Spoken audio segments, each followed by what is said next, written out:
You are listening to Demystifying Organizations. In partnership with McGraw-Hill Education, I'm your host, Jeff Schatten.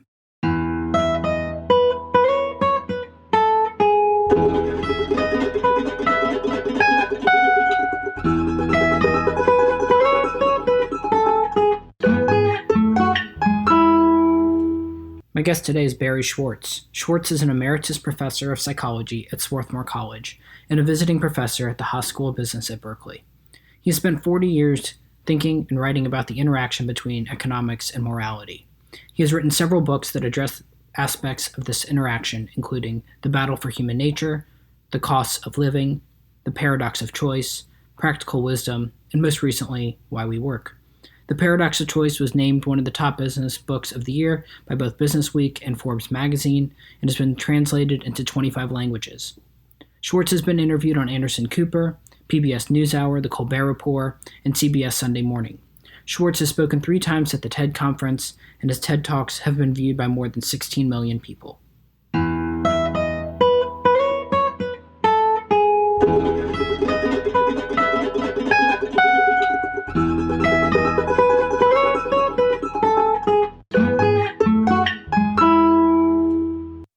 I'd like to welcome to the podcast Barry Schwartz. Barry, thanks for joining me. My pleasure.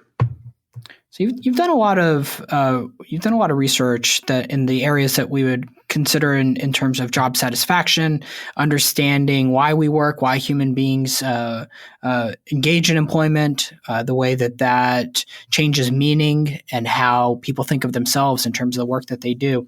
So I thought we'd just start from the high level question. Can you give your overall thesis as to why we work? Sure.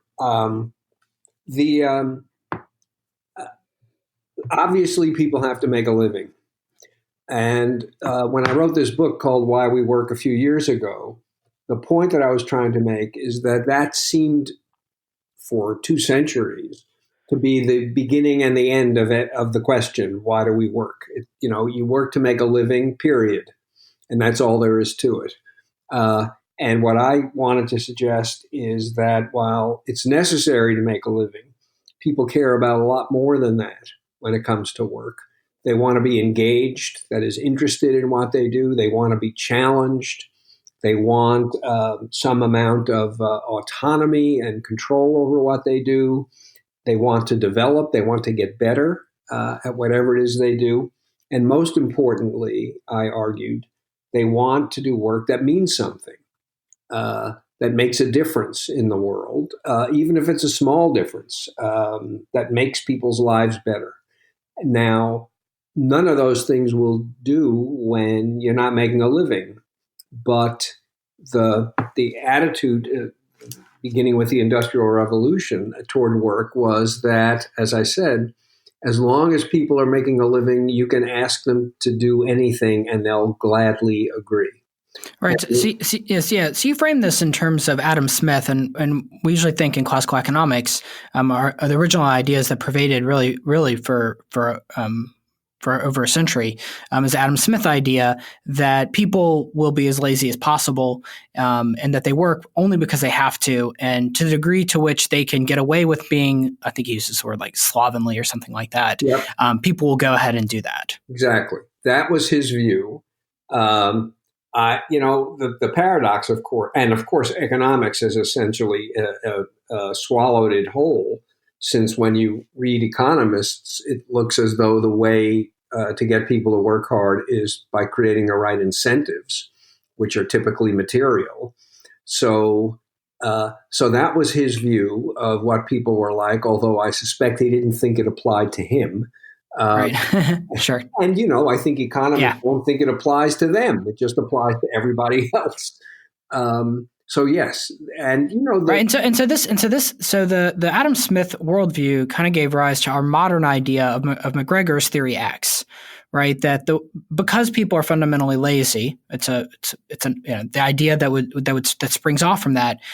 You need to structure them in such a way that's heavy on carrots, heavy on sticks. We think of the modern manufacturing process or how they operate in McDonald's, that people will get away with whatever they can. They're going to push boundaries. And so you have to have a strict top-down environment that's going to provide structure for employees. Exactly. Exactly. And you also want to sort of strip down their tasks so that if they try to hold you up in some way, they become as interchangeable parts in the production process as the machinery is. So, if they're bored to death, it doesn't matter, since no matter what you had them do, they'd be bored to death and try to get away with stuff. So you create simple, sort of mechanized production process where people don't need to be thinking, don't need to be engaged. They do the same thing over and over again. And as long as you pay them and watch over them, they will be productive. The entire industrial revolution in the late 19th and early 20th century, there was a movement called scientific management, sometimes known as Taylorism, where they would literally go into factories and do these very precise time and motion studies to see how you could organize production so that people would produce whatever they had to produce with as a minimal amount of motion as possible, so that the production process would grow ever more efficient. And that's the world we live in. And that's probably why somewhere between 70 and 85% of the world's workers are not engaged by the work they do. Okay, so then let's take this to the next part. So if historically management has been viewed purely as a transactional process, there's one of the most bleak ideas of a corporation is that a corporation is nothing other than crisscrossing and overlapping contracts. Nothing more than that and nothing less than that. And so under that philosophy, you're going to operate in a very rigid manner. Can you walk through the other side to this equation, kind of moving from the Adam Smith, the Theory X side of the world over to the more modern approach? Well, but here's the interesting thing. Sure. I'm a psychologist, and so I'm very much an amateur when it comes to organizational theory and organizational behavior and its history. But what has struck me is that there have been periodically, every 20 or 30 years, this sort of more humanistic approach to management appears, and it captures a lot of attention, and people restructure workplaces, but it never seems to stick. So there's a kind of regression to the old Adam Smith model. And then 30 years later, there's a new version of this more humanistic approach. But the more humanistic approach, and there's a management theorist named Jeffrey Pfeffer who teaches at Stanford, who has studied this fairly extensively, where you actually focus on training, autonomy, that is to say, control over the production process, development, trust, giving people responsibility, less supervision, and so on.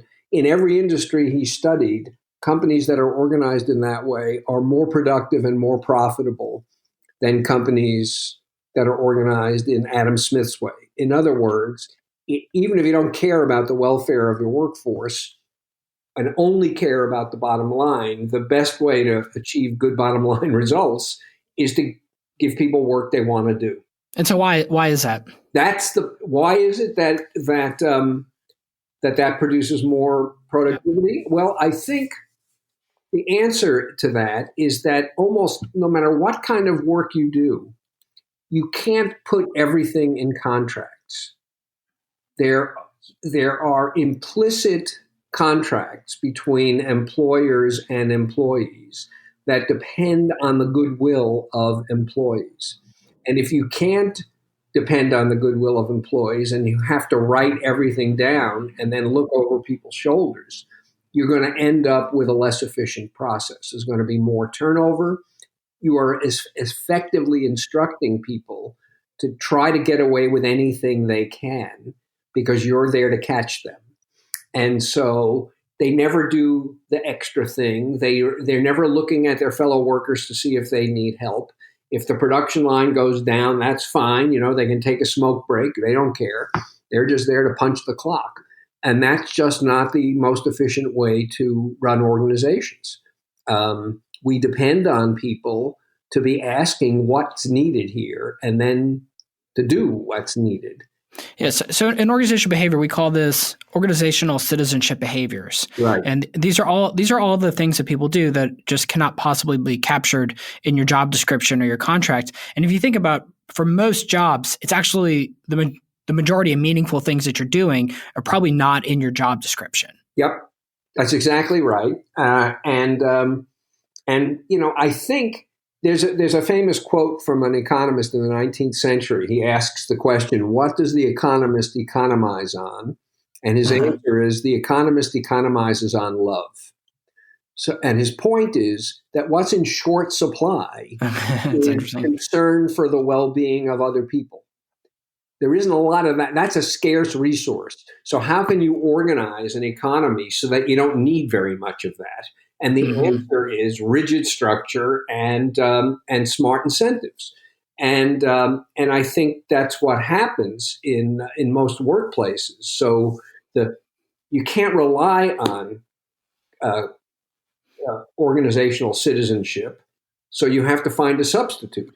And the substitutes, as you put it, are carrots and sticks, and they are imperfect, very imperfect substitutes for organizational citizenship. But, I think from poverty of imagination, and maybe to some degree, managers want to protect the control they exert over the process.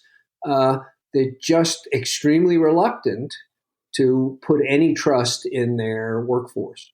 So one of the things about incentives is that they're very blunt instruments, and what you incentivize is what people pay attention to. Yep. So if you think about it at a university, if you have a university that all they want are their professors to publish in 5 journals, that's what they're going to do. If you have a university that the focus that they're evaluated and incentivized on teaching, that's what they're going to focus on. And what it does is it's very good at getting people to pay attention.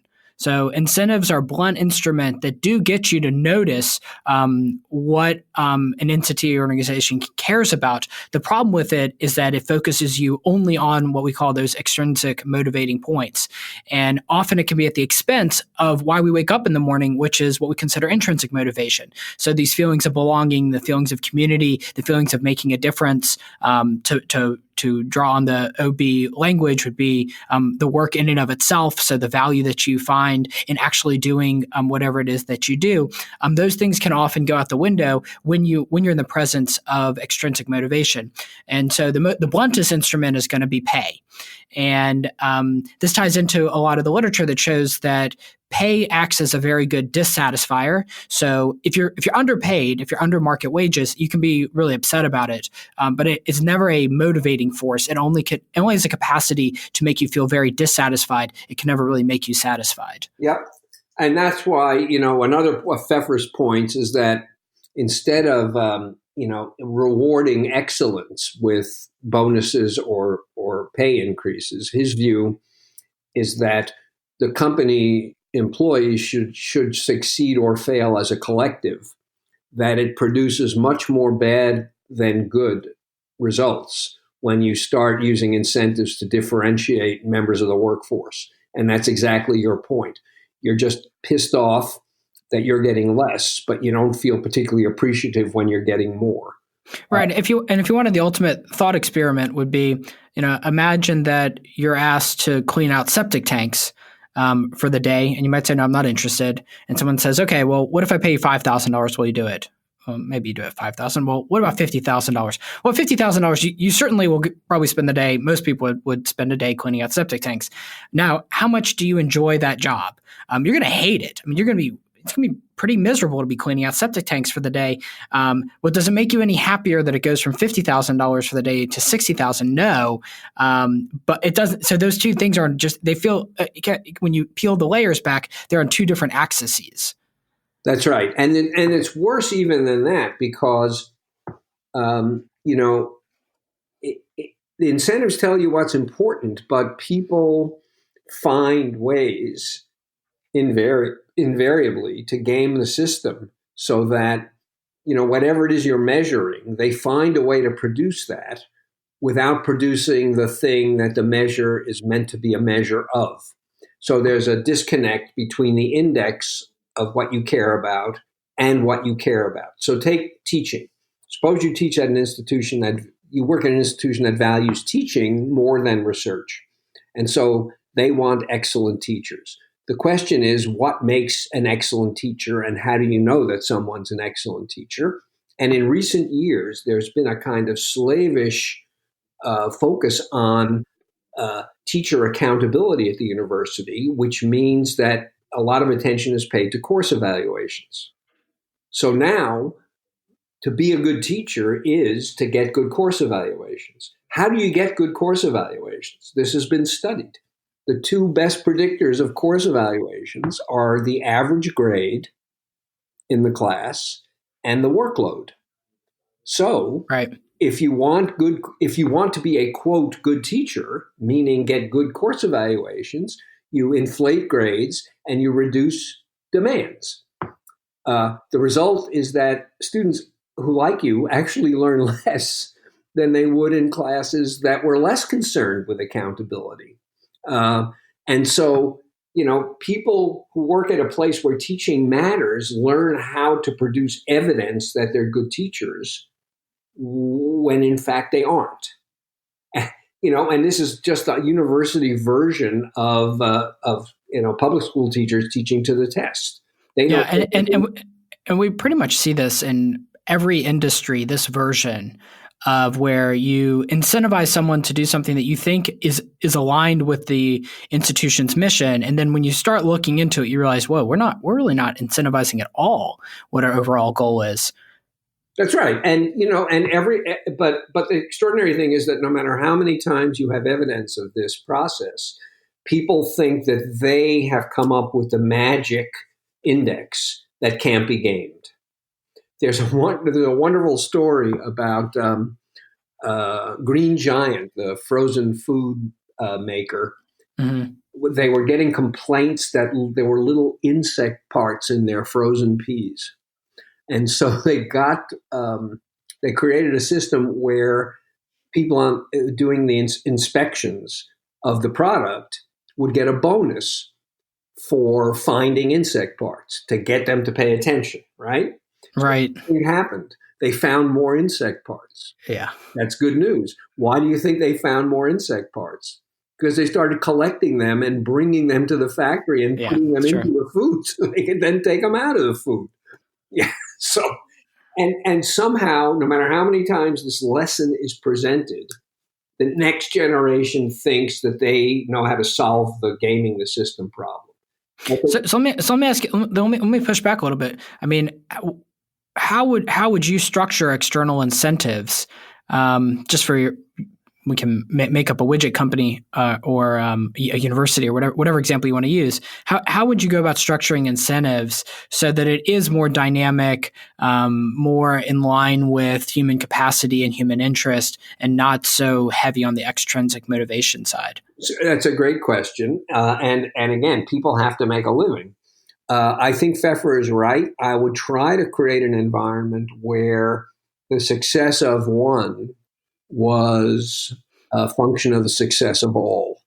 So your commitment is to the mission of the enterprise, whatever that is, to help your coworkers. And so we do see that. For example, many consulting firms, right? There'll be a division or a group evaluation, and then your compensation is within, however the group does. Yep. So I mean, you do see some of that recognizes the importance of teams and wants to incentivize teams to coordinate effectively together. That's right, and I think that's progress. Unless, of course, you're pitting teams against one another. And then you're back in this situation where the question is, what strategy can we use to game the system so that we look better than the teams we are implicitly competing against? But you made a point a little earlier that's important that I would like to elaborate on just a little bit. Incentives have the virtue of telling employees what matters, what's important, what we're paying attention to. They also have the benefit that they give you a way of giving people feedback about how well they're doing. Feedback is really important. You need to know whether you're doing your job well or poorly. And every incentive has built into it this element of feedback. And that's really good. But you can provide feedback without attaching to it an extrinsic reward. Sure. And I think feedback is the part of incentives that matters. And the hedonic side of it, the extra few bucks in your paycheck, actually is at best a distraction and at worst really quite counterproductive. So paying attention to making sure that people know how they're doing and get information so that they can do their work better is extremely important. And I think managers just think that incentives is a quick and dirty way to achieve that. One of the other things is that we tend to give feedback and evaluate people on things that are measurable, and that's for good reason, right? If you can't measure it, it's very difficult to evaluate it. But there's a whole host of activities that we can't measure, but that we still really care about. Well, we can't measure precisely, and that's right. No. But that we really care about. Yeah. I use an example in your book about a custodian working at a hospital, and of course, it's a custodian's job to clean up the rooms, and we can imagine they have a 1 to 10 system that evaluates the cleanliness of rooms, and they could definitely have that on there. But it's also really important for custodians to interact well with patients. But it's a lot harder to measure that, Yep. To give a number on the custodian interaction with patients, and yet how the whole job would fall apart if the custodians cannot read and think through their interactions with patients. The whole hospital would fall apart. Not just right. No, that's absolutely right. And when the person who did that work is a colleague of mine and collaborator named Amy Rezniewski, and the custodians who are good at interacting with patients and with patients' families, even though it is not part of their job description, tell you it's the most important part of their job, and it's the part of their job that gives them the most satisfaction, and it's the part of their job that requires the most skill. So let's unpack this a little bit and look at how you might structure the job of two different custodians at two different hospitals.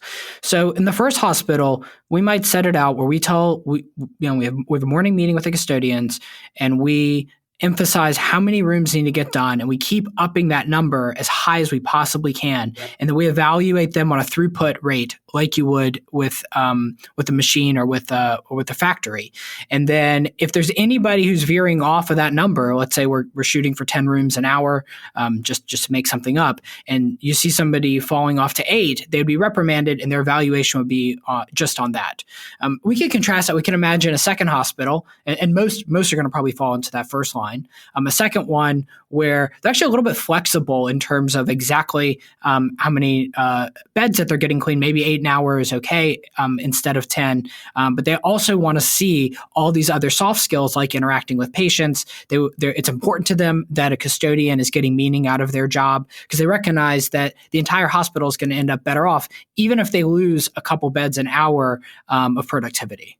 That's right. So when Amy did this work, it was at an academic hospital, and not all of the custodians did this extra role activity. Some of them punched a clock, went through their job description, and punched out at the end of the day, and that was that. So she focused on the ones who cared about what you're calling soft skills. But they demonstrated these soft skills because they were not under enormous production pressure. You can easily imagine the hospital, is having trouble balancing its budget. It lays some people off. Now custodians have to clean 30% more rooms than they had to clean before, and they no longer have the time to engage in the activities that make such a difference to the lives of patients and to their own satisfaction with their work. In addition, you got managers walking around behind them, making sure that they're not distracted by having a conversation with a patient and cheering the patient up a little bit. So, right. What Amy was able to see this because the management structure of the place that she studied was relaxed enough that people who were inclined to interact with patients and patients' families essentially had permission to do it. It is not hard to imagine that some efficiency expert will come and look and say, these custodians can clean 40% more rooms than you're having them clean. Shape up. And then all of a sudden, what happens is that these good people will leave, or they stop having the opportunity to do the things that give them the greatest satisfaction, and that make a huge difference. I gave a talk about work at some conference, and one of the people in the audience, this was in Texas, was a mogul with his fingers in many, many different pies. But it turned out he was the CEO of a hospital chain, and I described the janitors. And he sent me an email about 2 weeks later saying he was so taken by my story of these engaged janitors that he decided to put janitors on the boards of the hospitals. Wow. They were whether he actually did it, I don't know. Mm-hmm. But his point was that they were simply invisible people. Nobody gave a thought to them or to their working conditions. And I convinced him, or I opened his eyes to what's obvious once you look, which is how important their role is in the smooth functioning of the organization and in the ultimate well-being of the patients. Right. They needed a voice. So we can see it pretty easily with custodians at a hospital, and especially if a hospital is a nonprofit and they have, patients are an important stakeholder, the other employees are important stakeholders. So we can see why it would be in their interest to maybe reduce the throughput, but increase all the other things that we care about with employment. What about a place like McDonald's or Burger King, where you have somebody who's supposed to be making burgers? That's that same thing over and over and over again. How would you approach this question of work integrity with someone who's not connected to, a mission-driven place like a hospital? Well, so that's a good question. My view is that it doesn't take a lot of imagination to imbue almost any activity with the kind of mission directive that will make people feel better about their work. So one way of thinking about McDonald's is that how many hamburgers can I sell in an hour? How many hamburgers can I make in an hour? And there is no customer. It's just about producing the output. Another view is that you've got people, single moms with 3 kids, who desperately need an evening where their chores are reduced, where they can relax, where the family can have a good time, a special time. And every customer who comes in to McDonald's has a problem, and you have the opportunity to solve that problem. What you're doing isn't very different. You're still making burgers or taking orders or whatever it is. But now you can see that every time you do that well, you're improving the life of somebody whose life typically could really use that improvement. Sure, it spends trying to cultivate that attitude in its workforce. I'm guessing 20 seconds a year. So it's a harder sell, right? So there's some jobs I think that just lend themselves easier. Yeah. Which would be something that's in a hospital context. It's going to be just mopping floors and emptying trash cans.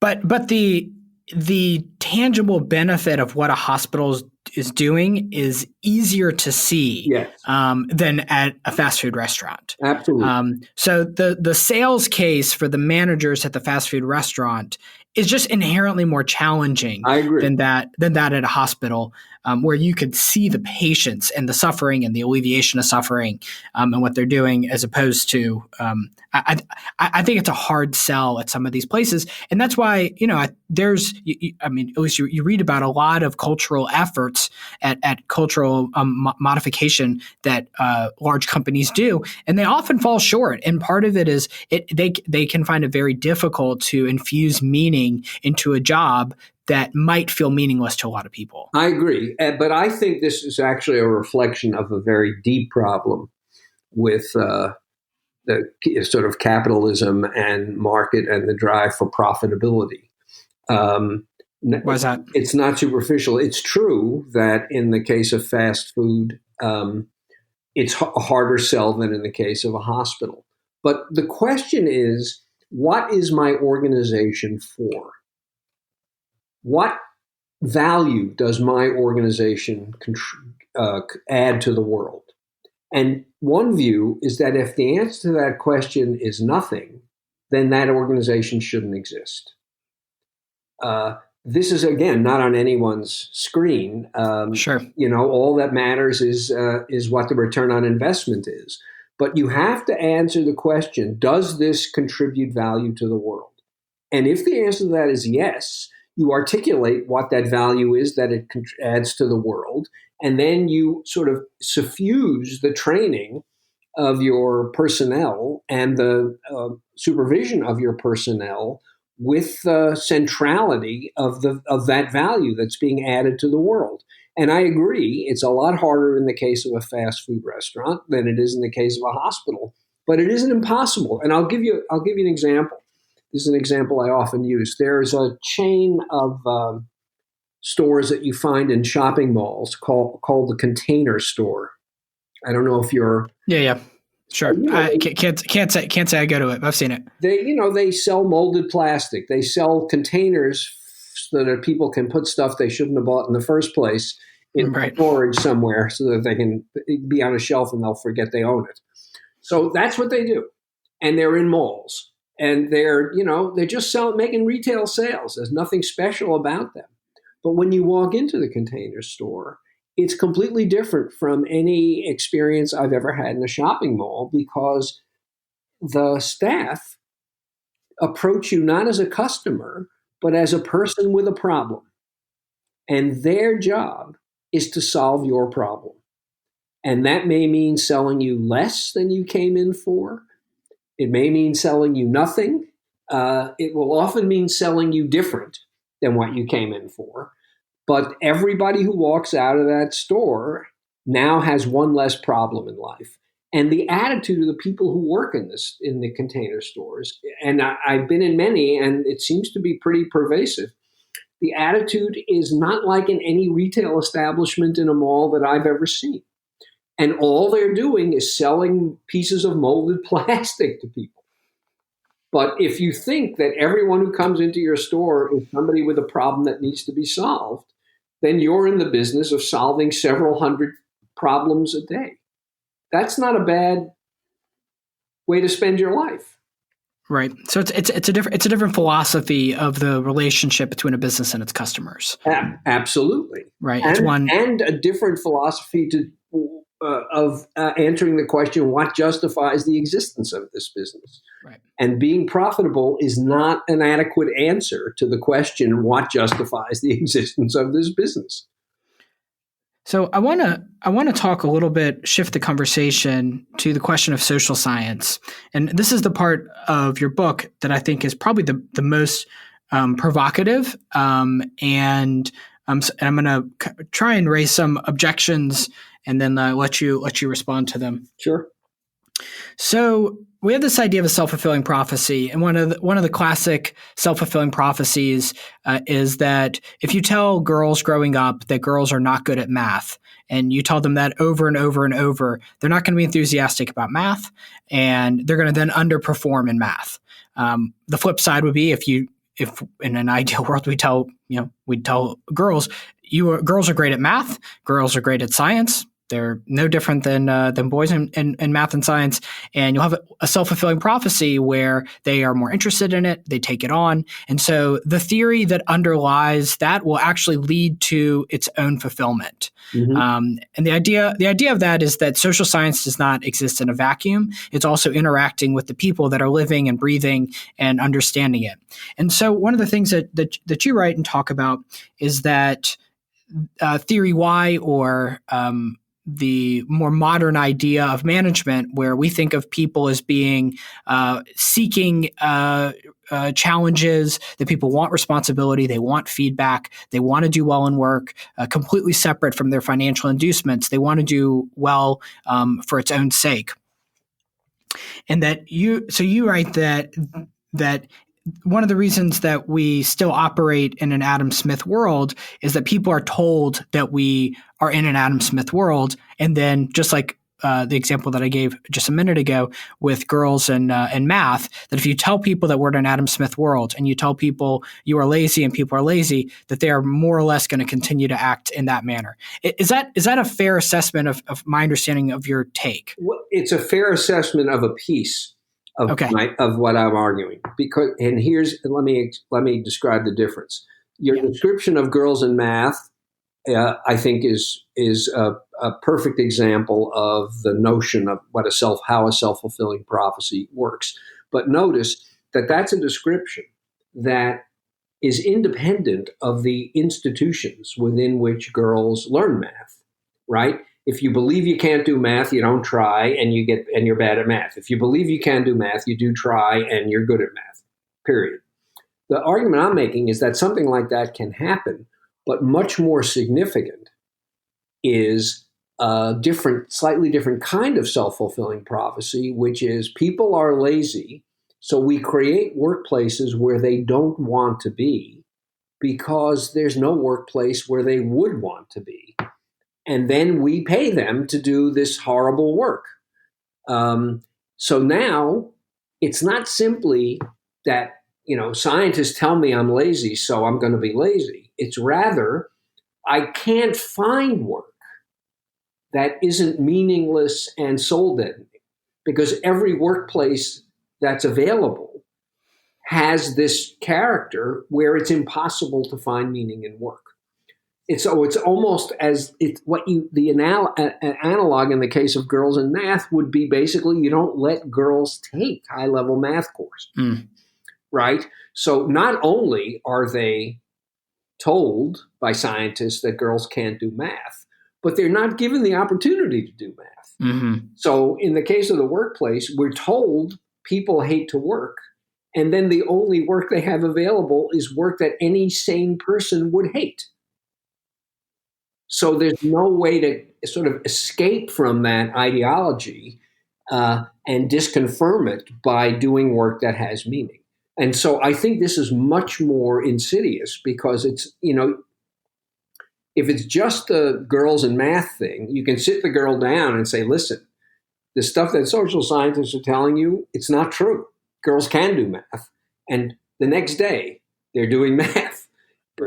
You can't do that with work. If there is no work, that violates Adam Smith's assumption about what human motivation is like. So I think the structural dynamic is much more powerful and important than the sort of strictly psychological one. So I definitely agree with your assessment, and I think it's a really powerful way of viewing how work is structured and its effect for those who are let's say on the lower end of the economic ladder, and what's out there in terms of how many jobs are out there that are structured in a way that are meant to pull onto intrinsic motivation versus those that are very heavy on the carrot and stick end. My question with this is about social science and the effect that social science actually has on people. I think that most companies and most people who are designing jobs do not know the first thing about any of these ideas. So I think they have no idea about Adam Smith. They have no idea about any management theory and are more or less just going off of what they've encountered themselves in their own past. No, I agree with you. And that, again, is why the structural side of my argument is so much more important. If you've never heard of Adam Smith and you decide you're going to start a business, and the question is, well, how do I do that? You look around at all the businesses you see, and you see that the secret to success is to create these soul-deadening production lines or sales lines with lots of supervision and incentives, and you simply replicate what's out there. I agree with you that people are not scholars. They don't know what social scientists say, which is why the reason it's so the structural thing is so important is that if the structures embody what the social scientists say, you don't need to know what they say. All you need to do is look around at the way the world is, And the world is a manifestation of what social scientists have said. So what is the role of social science in all this? Well, here's the thing.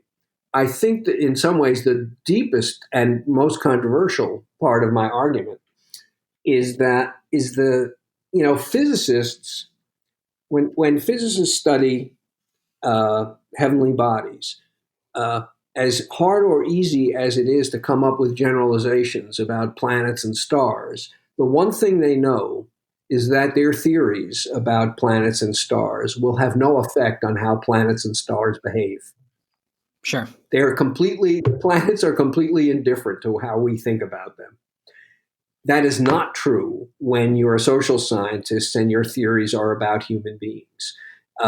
And what happens then is that these generalizations that we try to come up with as social scientists become causally significant as human institutions develop.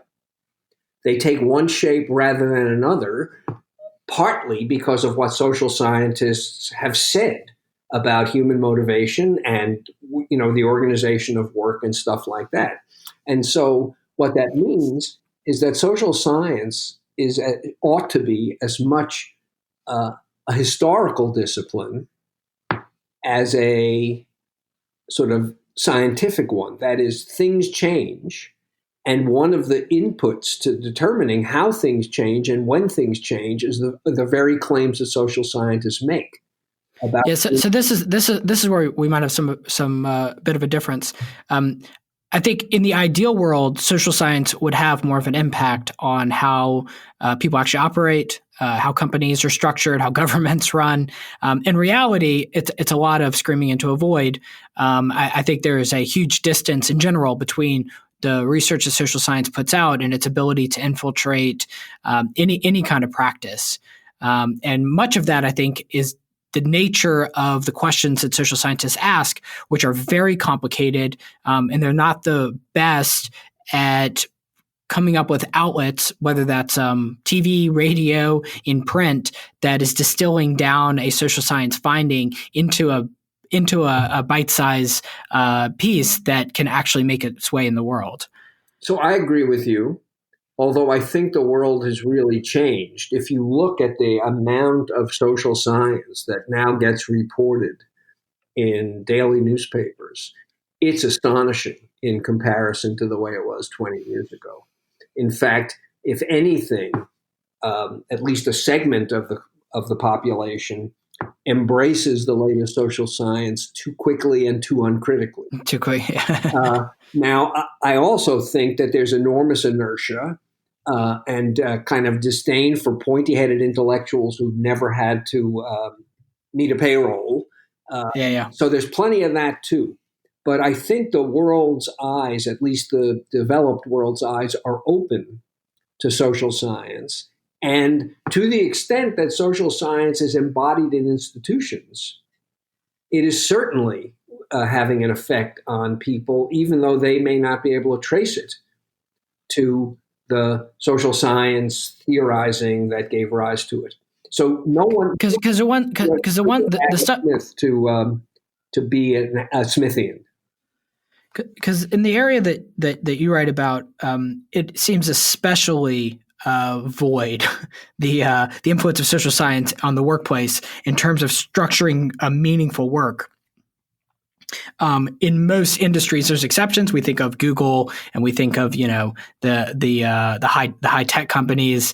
Some of the more cutting edge universities. Of course, there's exceptions. But when we think of your average company, has certainly not taken on most of the best recommendations about how to create meaningful work. I agree completely. That's absolutely I didn't true. Get that. But some have. And, so if there's an enlightenment coming in the world of work, it's not going to be because of anything I write or you write. Right. It's going to be because Google exists and Google is massively successful. So Google must be doing something right in addition to having this great search engine. Let's see how Google does it and why Google does it the way it does it, why it its management practices are what they are. Doesn't matter. The point is, this is how Google does it. So instead of copying General Motors, let's copy Google. And so, to the extent that Google's management practices were themselves informed by social science, and they're very, very evidence-based. They are up to date. Yep. They're not just up to date. Before they make any change, they basically do the experiment. Yep. They take the literature extremely seriously, and their HR people are, many of them, PhDs in one or another relevant social science. So what Google is doing, it's doing on the basis of evidence. Now, you know as well as I do that in social science, this year's truth is next year's folly, but they're doing it on the basis of the best evidence currently available. Nobody else is going to read that evidence, but they're going to see Google and they're going to go, maybe we should do it this way instead. In addition, and I think this is quite important, I've seen some evidence that women in particular and young people will not tolerate soul-deadening, meaningless work. So if you want to hire the best people, you don't attract them with big salaries. You attract them with workplaces where they want to be doing work that they want to do. Now, big salaries don't harm. Big salaries don't hurt. That's right. But Google pays very well and has a lot of keeping people, because eventually it gets too routine and they want the excitement of going to a startup and making something new. And they know that throwing money at people is not going to keep them. And the other stuff they aren't quite in the position to do. So I think that it's quite possible that the desires of young people and women to do work that matters will force companies to reevaluate what they do and how they do it. All of this is conditional, of course, on an economy where people can afford to say no to jobs. Sure. Times get hard and people are going to take whatever job will pay their rent.